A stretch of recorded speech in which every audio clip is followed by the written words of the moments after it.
Tere! Etris on järjekordne poliitiline podcast, kus mina ja Jevgeni Kristofovitš arutleme olulistele sündmustele, mis Eestis toimuvad. Ja seekord mina tahtsin rääkida droonirünnakust, kui on võimalik seda nimetada, sellepärast paar päeva tagasi üks droon tabas Auvere elektrijaama korstend. Ja peale seda oli väga suur arutelu, inimesed olid närvilised, olid väga erinevad reaktsioonid seoses selle sündmusega ja mina tahtsin sinuga rääkida esiteks kommunikatsioonist, kas see õnnestus sinu arust ja teisalt mina tahtsin rääkida sellest, miks tegelikult see juhtum oli kasulik nii meie ühiskonna jaoks kui ka meie institutsioonide jaoks. Kuidas sina reageerisid sellele uudisele? Tähendab, et see ei olnud mingi üllatus, et varem või hiljem selliseid asjad nagu pidid juhtuma, osalt öeldes ma ootasin pärast seda, kui Leedus oli üks droon kukkunud, et ma ootasin, et huvitav, kas Lätis või Eestis kukub järgmine, sellepärast, et oli selge, et need droonid olid lihtsalt ümber suunatud Venemaa struktuuride poolt, et see ei olnud mingi juhus ja ma Venemaa oskab üllatada, et siis oli nii Lätis kui Eestis. Ja see päris kindlasti esiteks see ei olnud mingi Ukraina viga või midagi sellist, et see mida me teeme... Sa arvates, et see ei olnud mingi üks kadunud droon? Neid oli vähemalt 3, eks ole. Ja siis, et üks oli siis eksinud Leetu, üks oli eksinud Lätti ja üks oli eksinud Eesti. Ma ei ole saamatus. Ja loomulikult, ma ei ole julgeoleku ekspert, aga mulle tundub, et jah, et selliseid kokkusattumusi, et nii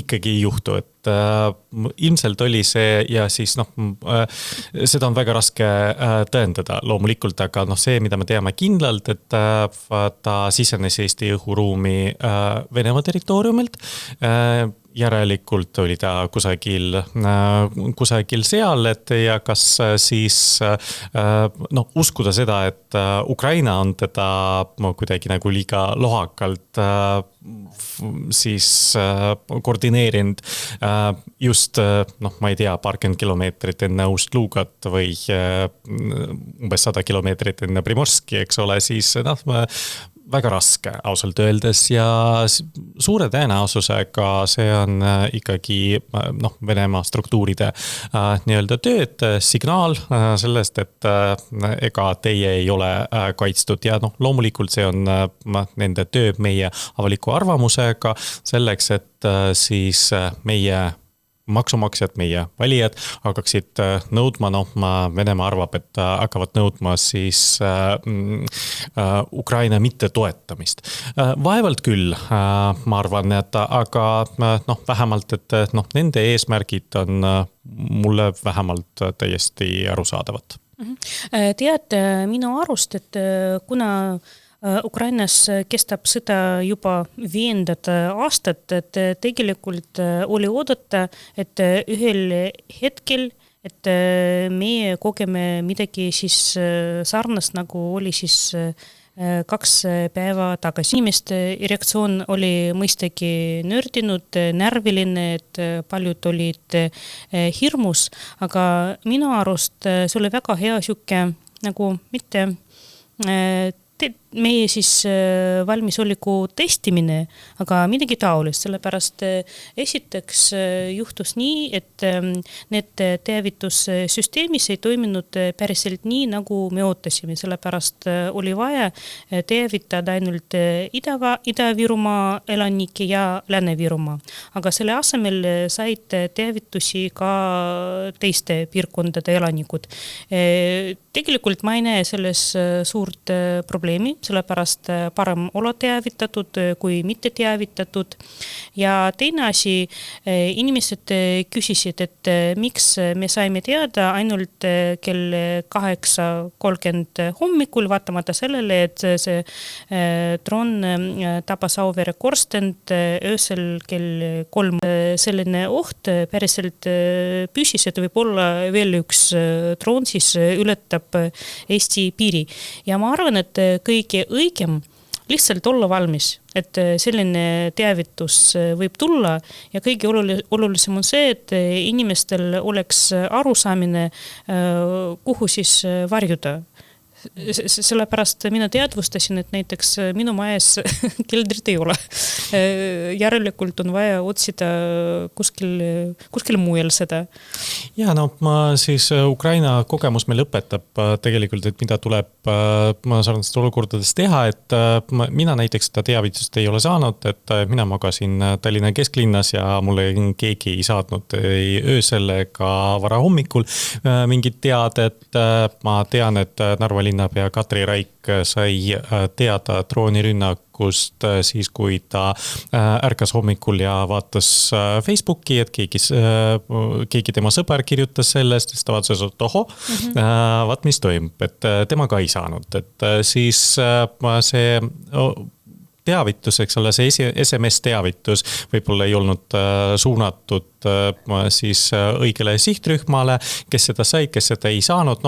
Ilmselt seda Siseministeeriumi ja Kaitsevägi praegu analüüsivad. On ruumi, kuhu minna ja kuhu areneda. Sest kriisikommunikatsioon ei saa kunagi olla briljantne, sest muidu ta ei oleks kriisikommunikatsioon, muidu ta oleks tavaline kommunikatsioon, aga siis see, mis toimub, et kas me saame siis paremini teavitada oma elanikkonna, et tuleb ikkagi vaadata neid reaalseid ohtusid, mis meil on, et siiamaani selline droonioht meie piirkonnas, isegi piiriäärstes piirkondades oli võrdlemisi madal. Et ilmselt suure tõenäosusega arvestades, et kui palju selliseid sõjataristu objekte on vahetult meie piiri läheduses ja kuivõrd siis Ukraina relvajõud on võimelised praegu tabama ka neid sihtpunkte, siis ju me peame olema nagu sellisteks asjadeks valmis. Loomulikult, et kui kell 3, eks ole, tuleb mingi SMS, et teie piirkonnas liiguvad droonid, et ei ole vaja joosta kuhugi, ma ei tea, Tallinnas kuhu saab joosta, ma mõtlen praegu Vabaduse väljakule, nagu sinna parklasse. Maja siis keldrisse. Vannituppa tegelikult, et siis kui minu magamistoas on väga suured põrandlaeni aknad, võt seal ei ole nagu kõige mõttekam nagu püsida juhul, kui selline teavitus tuleb. Aga muidu siis paanitseda pole ka vaja. Ja ukrainlased, inimesed, kes elavad ükskõik seal, kus Kiievist alates, et nemad reageerivad sellele tegelikult ilma paanikata juba ammu. Sellepärast, et ma olen meie Eesti diplomaatidega rääkinud, et kes seal töötavad, sa näed põhimõtteliselt iga päev neid droone lendamas. Et sa tead, et ta lendab kuhugi, eks ole, et suure tõenäosusega tabatakse, aga siis isegi kui mitte, siis tõenäosus, et ta kukub sulle pähe, on tegelikult üsna väike. Ja see on linn, eks ole, mis on selles sõdivas riigis, et siis kus see oht, et see vahetu oht on ikkagi päris suur. Et meil ta suur ei ole ja siis Eesti ei ole siin mingi erand, et nii Balti riigid kui ka Rumeenia, kui ka Poola, kus need droonid ka siin viimase nädala jooksul on ka kukkunud, et põhimõtteliselt samas olukorras. See on uus reaalsus, et sellega tuleb lihtsalt arvestada. Ja tead, millele veel ma panin tähele, et mõned inimesed küsisid, miks siis see droon ei olnud alla tulistatud. Ja siinsamas on vaja siis arvestada sellega, et tegelikult piirist ja siis Auvere elektrijaamani on umbes paar kilomeetrit ja see droon oli meie õhus, no ma ei tea, mitu sekundit. Ja tegelikult nagu kaitseminister Hanno Pevkur seletas, oli väga ohtlik seda alla tulistada Venemaa piiri lähedal, sellepärast kui see lendaks tagasi Venemaa territooriumile, see oleks võimalik tõlgendada rünnakuks, mis üldse ei ole meie huvides, sellepärast antud hetkel me ei taha mingisugust eskaleerimist. Ja tegelikult võib-olla oli isegi hea, et see tabas just Auvere korsten, sellepärast kui see seda ei tabanud, see lendaks edasi kuskile siis Lääne-Virumaale ja me ei tea, mis seal juhtus, sellepärast neid alla lasta on ka päris ohtlik, kui tegemist on piirkonnaga, kus elab palju inimesi, sellepärast me teame neid juhtumeid, et nad saavad lausa inimesi vigastada neid alla lastud droone. Aga ma arvan, et see oli väga õpetlik meile kõigile. Ma loodan vähemalt, et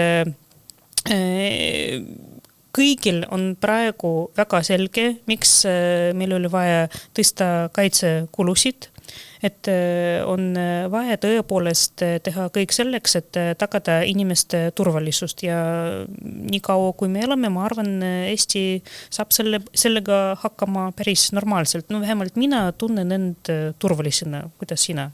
Ja loomulikult ja siis arvestades, eks ole, et need uued hübriidrünnakud võivad olla ka sellised, et see oli Ukraina droon, Venemaa ei tunnista, et nemad on midagi sellest drooni trajektooris muutnud selleks, et ta lendaks. Navigatsiooni abikas. Seda on väga keeruline tegelikult tõestada.